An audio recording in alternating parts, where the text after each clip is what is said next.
సంవత్సరం మారుతోందని, కొత్త సంవత్సరం వస్తుందని ఎందుకు సంబరాలు చేసుకుంటున్నారు?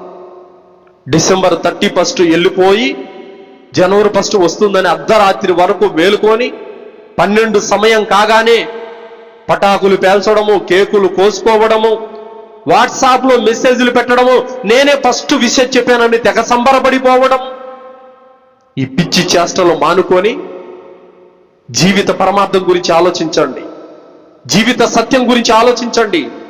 అల్లా నన్ను ఎందుకు పుట్టించాడు, నన్ను దేనికి భూలోకానికి పంపాడు, నేను మళ్ళీ ఎక్కడికి వెళ్ళనున్నాను అనే జీవిత పరమార్థం గురించి ఆలోచించండి సోదరులారా.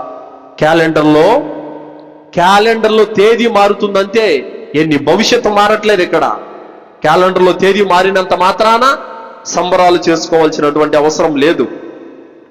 అల్లాహ్ సుబ్హానహు వ తఆలా ఖురాన్ గ్రంథంలో 21వ సూర అల్ అంబియా 1వ ఆయతులో అల్లాహ్ అంటున్నాడు, ఇఖ్తరబ లిన్నాసి హిసాబుహుం వహుం ఫీ గఫ్లతిన్ ముఅరిదూన్.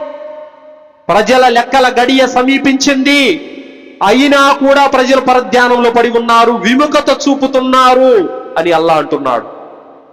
ప్రజల నుండి లెక్కలు తీసుకునే సమయం ఆసన్నమైంది, అయినా కూడా ప్రజలు పరధ్యానంలో ఉన్నారు అని అల్లాహ్ అంటున్నాడు.